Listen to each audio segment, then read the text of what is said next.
ஸ்ரீவில்லிபுத்தூரில் இருக்கோம். பச்சைப்பருத்திர வைபவம் சொன்ன, திருப்பல்லாண்டு தொடக்கம் சொன்னேன். இது என்னன்னு கேட்டேன்னா, தாயார் தயாராகின்றிருக்காக்கு முன்னாடி தாயாரோட பல்லக்கு 7.5 பல்லக்கெல்லாம் பளிச்சுன்னு தயாராகின்றிருக்கு. தாயாரும் பச்சைப்பருத்த தயாராகின்றிருக்கா. பச்சைப்பருத்திர வைபவம் ரொம்ப அழகாக கண்டறினா. நேற்றே முடிஞ்சு போச்சு. நம்ம இப்போல்லாம் கொஞ்சம் ரொம்ப லேட்டாக வருது. அதனால் நான் மன்னிக்கணுமா பிரார்த்திக்கிறேன். பச்சைப்பருத்திர வைபவத்துக்கு தாயார் தன்னோட பிறந்தாமான பெரியாழ்வார் வம்சத்தில் வந்த வேதப்பிரான் பட்ற சுவாமியாத்துக்கு ஏழ்றா. தாயாரோட திருமுக மண்டலத்தில் இருக்கிற பூரிப்பையும் அவ இது நம்ம மனுஷாளுக்கு மனுஷா பேசுகிறது அது எப்படி பப்ளிக்கில் எப்படி வரும்னு தெரியல. தாயாரோட சிரிப்பு அப்படி காது வரையும் இருக்குது. தாயாரும் விதிவிலக்கு இல்லைங்கிற மாதிரி நமக்கு தோன்றுறது. திருமுடியிலேருந்து திருவடி வரையும் சேவிப்போம். அவள் கூடையே மெதுவாக நகர்வோம்.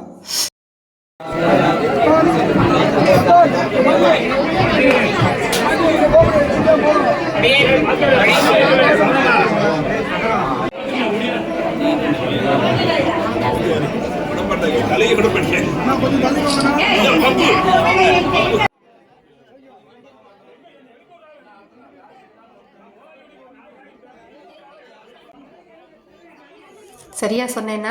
தாயாரோட சிரிப்பை பார்த்தல. தொட்டு சேவிச்சாதான் பக்தியா? நம்மளால் கண்ட்ரோல் பண்ண முடியல. எல்லாம் அவாவாளாக பார்த்து திருந்தாட்ட ஒன்றுமே பண்ண முடியாது. தள்ளி நின்று கை கூப்பினா கூட பக்தி தான்.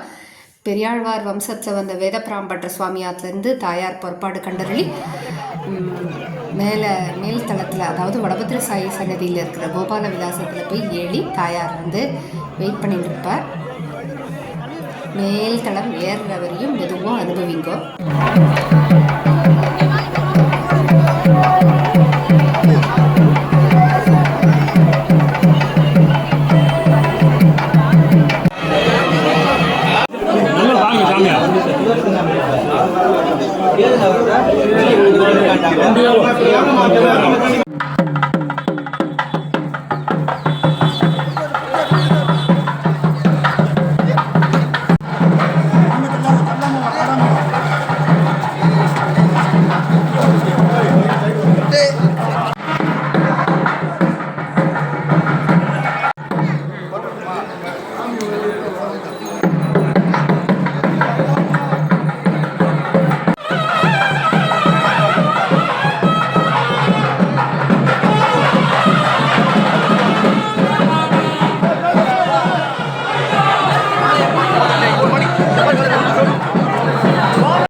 ராத்திரி அரையர் சுவாமியோட திருப்பல்லாண்டு தொடங்க போகிறார். அதுக்காக போகிறோம். முதல் மேலே கருடன் ரொம்ப விசேஷம் ஸ்ரீவில்லிபுத்தூரில். அவரை சேவிச்சுட்டு உள்ளே போகிறோம். பெரியாழ்வார் தாளம் கொடுத்து வாங்கிக்கிறார் பெரியாழ்வார் கையில். பெரியாழ்வார் சுவாமிக்கு சடாரி சாதிக்கிறார். இதுக்கு மேலே உள்ள நம்மளால் எடுக்க முடியல. அதனால் வெளியிலேருந்து அனுபவிப்போம். மானசீகமாக போன வருஷம் அனுபவித்ததை நான் வேணால் டிஸ்கிரிப்ஷனில் கொடுக்குறேன், அனுபவிங்கோ.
முன்னாடி வந்து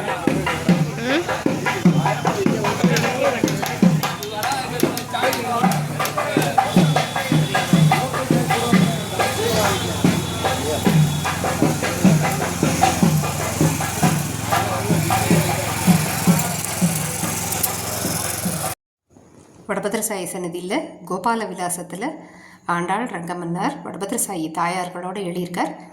பெரியாழ்வார் சுவாமி எழுதியிருக்கார். ஆழ்வார் ஆச்சாரியாலெலாம் எழுதியிருக்கா. சேவிக்கிறோம்.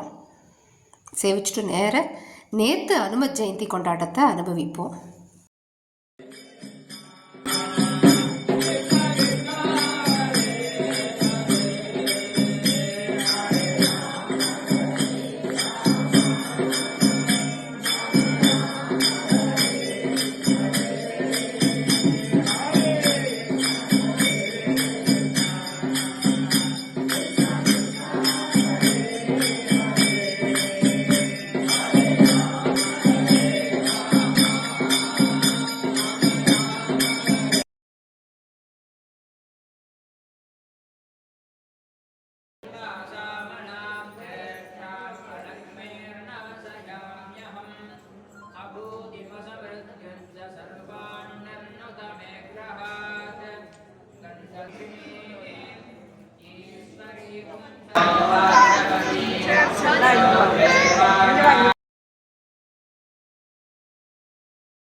வடபத்திர சாயி சுவாமி சன்னதியில் தூணில் இருக்கிற ஆஞ்சநேயருக்கு ரொம்ப விமர்சையாக வருஷா வருஷம் நடக்கும். அங்கே வந்து திருமஞ்சனம் கரெக்டான ஆர்டரில் கிடைக்கல, எல்லாரும் அனுபவிக்கணுங்கிற ஆர்வத்தில் சமர்ப்பிச்சிருக்கேன். அது மட்டும் இல்லை, திருப்பூர நந்தவனத்தில் தாயார் பிறந்த இடமான திருப்பூர நந்தவனத்தில் கோலாகலமாக நடந்த பஜனை எல்லாரும் அனுபவிக்கிறா, நம்மளும் அனுபவிப்போம்.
சீதாக்காவோட கோலம் டெய்லி ஒரு கோலம் போடுவாள் அந்தந்த இதுக்கு ஏற்றாப்புல. இது 6ஆம் திருநாளுக்கான கோலம். பின்னாடி வர வீடியோ வந்து 30ம் தப்பாமேன்னு புதுசாக கொண்டாட்டம், அது என்னன்னு தெரியல, அதையும் சேர்ந்து அனுபவிப்போம்.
மார்கழி 5ஆவது நாள் கமலா மாமியோட கசியப்ப முனிவரோட டிராயிங்கும் புலத்சிய முனிவரோட டிராயிங்கையும் அனுபவிச்சுட்டு ஆண்டாளோட உத்தரவுக்காக காத்துட்டுருப்போம். சரணாகதி பண்ணுவோம். கூடியிருந்து குளிர்ந்தேலோ ரெம்பாவாய்.